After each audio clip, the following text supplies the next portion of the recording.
오늘 말씀은 사도행전 17장 2절에서 4절 함께 보시겠습니다.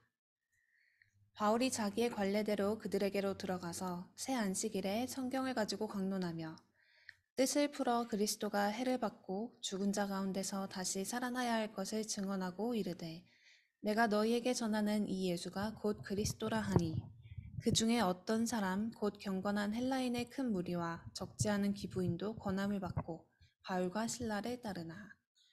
아멘. UCLA에 가면 학생들이 많이 지나다니는 통로에 하나의 편말을 세워놓고 매일같이 앉아있는 남자분이 한 분 계십니다.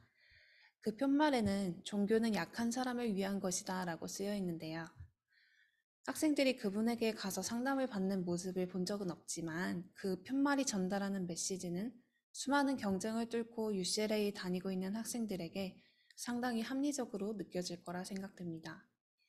스스로 열심히 노력해서 지금의 자리를 얻어낸 학생들이니 충분히 그 말에 동의할 수 있겠지요.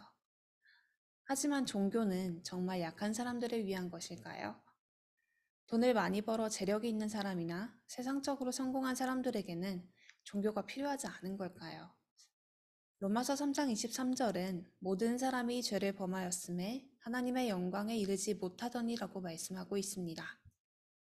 어떤 특정 조건을 가진 사람만 죄를 범한 것이 아니라 모든 사람이 죄를 범했다고 말씀하고 있습니다. 엄청난 성공을 이룬 빌 게이츠도 세계 부자 순위 2위를 달성한 아마존의 제프 베조스도 그리스도가 없이는 사단에게 붙잡힌 운명에서 종노릇하며 살아갈 수밖에 없습니다. 원래 하나님과 함께 살도록 창조된 인간은 본능적으로 하나님을 찾게 되어 있습니다. 그것이 종교의 모습이 될 수도 있고 돈이나 성공을 추구하는 우상이 될 수도 있고 현상만 다양하게 나타날 뿐 모든 인간은 하나님과 함께하는 참된 안식을 찾아 방황할 수밖에 없습니다. 그렇게 예수님께서 그리스도로 이 땅에 오셔서 하나님 만나는 길을 열어주신 것입니다. 그리고 사도행전 4장 12절에서 다른 이로서는 구원을 받을 수 없나니 천하 사람 중에 구원을 받을 만한 다른 이름을 우리에게 주신 일이 없음이라 하였더라고 말씀하듯 그리스도는 하나님을 만나는 오직 유일한 길이 되십니다. 그래서 약한 사람이나 강한 사람이나 부유한 사람이나 가난한 사람이나 모든 사람은 그리스도가 필요합니다. 하지만 인간의 힘으로는 스스로 하나님을 알 수 없기에 하나님께서 먼저 복음을 깨달은 우리를 전도자로 부르셔서 모든 민족, 만민, 땅끝까지 그리스도를 전하는 증인으로 세워가고 계신 것입니다. 히브리서 2장 15절은 사람들이 죽기를 무서워하므로 한평생 매여 종노릇하고 있다고 말씀하고 있습니다. 그리고 그렇게 종노릇하는 모든 자들을 놓아주기 위하여 예수 그리스도께서 고난을 당하셨다고 말씀하고 있습니다. 두려움은 인간이 하나님을 떠나게 된 직후 들어온 감정입니다. 하나님과 함께하던 원래 인간은 두려울 것이 아무것도 없었습니다. 하지만 하나님을 떠나는 순간부터 마음에 두려움이 찾아왔고 그로 인해 지푸라기라도 붙들어 보려는 노력으로 종교를 만들고 각종 우상을 섬기고 있는 것입니다. 이것이 오늘날 하나님을 떠나 살아가고 있는 사람들의 영적인 현주소입니다. 복음 가진 우리는 오늘 이러한 영적 사실을 보는 영안이 열려야 합니다. 문제 앞에 제대로 된 해결책을 찾으려면 문제가 무엇인지를 올바로 파악할 수 있어야 하기 때문입니다.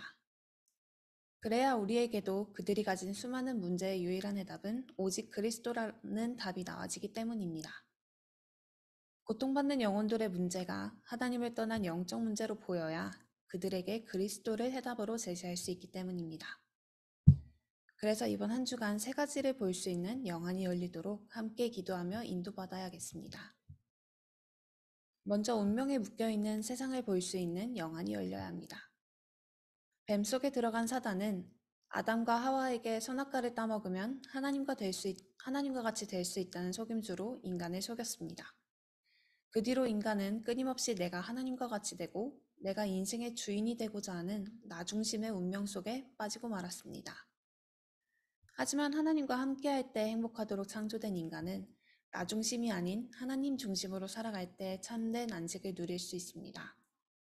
제 아무리 내가 내 인생의 주인이 되고자 노력한다 해도 그 결과는 재앙과 고통일 뿐입니다. 또한 하나님을 떠난 이들에게는 육신을 중심으로 하는 네피림 문화가 형성되었습니다. 하지만 육신의 물질적인 것을 추구하는 네피림 문화는 결과적으로 하나님과 더욱 멀어지는 타락을 낳을 뿐이며 결국 홍수와 같은 재앙에 빠지는 결과를 낳게 됩니다. 창세기 11장에서는 사람들이 흩어짐을 면하기 위해 바벨탑을 쌓았습니다. 더 높은 성공의 자리에 가면 실패하지 않을 것이라는 착각 속에 계속해서 성공만을 추구하는 운명 속으로 들어간 것입니다. 하지만 하나님 없이 높이 쌓은 성공의 자리는 결국 무너질 바벨탑의 운명 속에 있을 뿐입니다. 하나님을 떠난 세상은 오늘도 나 중심, 물질 중심, 성공 중심 속에 멸망할 수밖에 없는 운명 속에 빠져 있습니다. 잠깐 성공하는 것 같아도 하나님을 만나지 못하는 이상 하나님 밖에서 멸망당할 수밖에 없는 운명 가운데 길을 잃고 방황하고 있는 것입니다. 우리에게 이와 같은 영적 사실을 보는 영안이 열려야 합니다. 두 번째로 우리에게 세상이 사단에게 묶여 있음이 보여져야 합니다. 하나님을 대적해 타락한 천사는 지금도 공중 권세를 붙잡고 역사하고 있습니다. 부활하신 그리스도께서 이 땅을 다스리는 참된 왕으로 재림하시기까지 이들은 세상에서 왕 노릇을 하며 인간을 속입니다. 이들은 인간에게 아담과 하와를 속였던 거짓말을 그대로 하면서 인생의 주인이 나인 것으로 착각하게 만들며 결국에는 사단이 조종하는 대로 살아갈 수밖에 없는 운명 속으로 몰고 가고 있습니다. 온갖 점술과 미신, 종교에 빠지게 만들어 이렇게 하면 성공한다, 저렇게 하면 실패한다 하며 인간을 자기 입맛대로 조종하고 있는 것입니다. 그러나 빛이 임하면 모든 어두움은 사라지게 됩니다. 사단이 왕노릇하고 있는 모든 현장에 예수 그리스도 이름으로 하나님의 나라를 선포하면 그곳에서 왕노릇을 하던 흑암이 무너지고 그리스도께서 주인 되시는 하나님의 나라가 임하게 됩니다. 그렇기에 우리는 사단에게 묶여 있는 세상을 볼 수 있는 영안을 가지고 가는 곳마다 예수 그리스도를 선포해야 합니다. 사단에게 붙잡혀 복음이 들리지 않는 사람이 있다면 예수 그리스도 이름으로 그 영혼을 붙잡고 있는 흑암이 무너지고 하나님의 나라가 임하도록 기도하는 것이 우리가 살아야 할 전도자의 삶이기 때문입니다. 믿음으로 예수 그리스도의 이름을 선포하는 모든 현장에 흑암이 무너지고 사단에게 묶인 영혼이 하나님 앞으로 돌아오는 역사가 일어나게 됩니다. 세 번째로 과거에 묶여있는 세상을 보는 눈이 열려야 합니다. 요한복음 19장 30절에 십자가에 달리신 예수님은 신포도주를 받으신 후에 이르시되 다 이루었다 말씀하셨습니다. 예수 그리스도를 믿고 구원받은 하나님의 자녀는 모든 과거 문제가 해결되었습니다.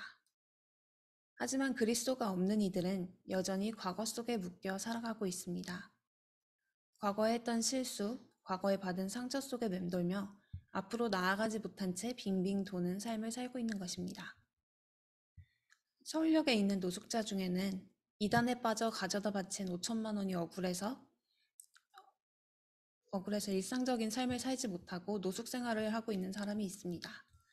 또는 IMF 시절에 사업이 망한 것이 부끄러워 아직도 가족에게 돌아가지 못하고 노숙자로 생활하고 있는 사람도 있습니다. 비단 길거리의 노숙자만이 아니라 한때 성공했던 과거의 영광을 그리워하며 현실에서 불평과 불만 속에 빠져 살아가는 사람들도 종종 만나게 됩니다.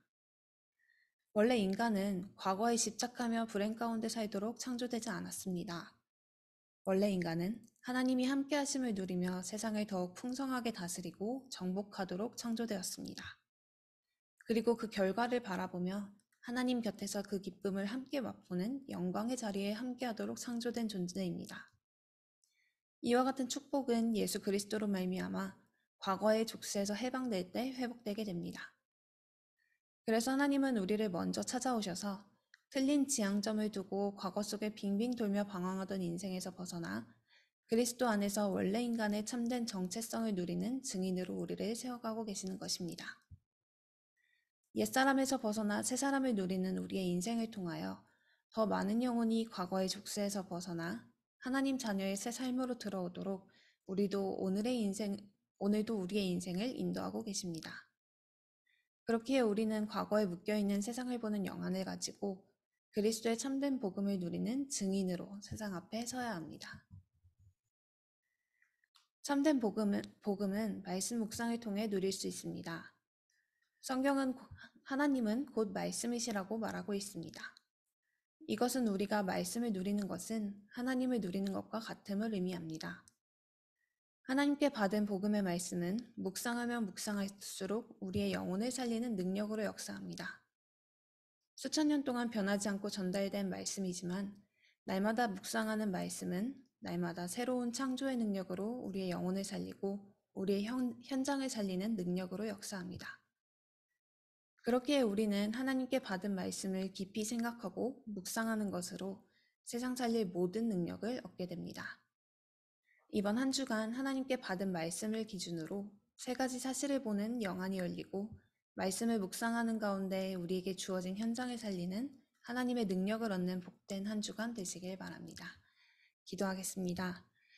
사랑의 하나님, 우리에게 운명과 사단과 과거에 묶인 세상을 바로 보는 영안을 주심에 감사드립니다. 이번 한 주간 하나님의 말씀을 기준으로 세상을 보게 하시고 내가 먼저 오직 예수 그리스도로 답이 나는 축복을 누리게 하옵소서. 그래서 하나님을 몰라 방황하는 세상 앞에 오직 유일한 길 되시는 예수 그리스도를 당당하게 증거하는 전도자로 서는 축복의 자리에 있게 하옵소서. 말씀을 묵상하는 가운데 우리와 함께 하시는 하나님을 더욱 풍성히 누리는 한 주간 되게 하옵소서. 예수 그리스도 이름으로 기도합니다. 아멘.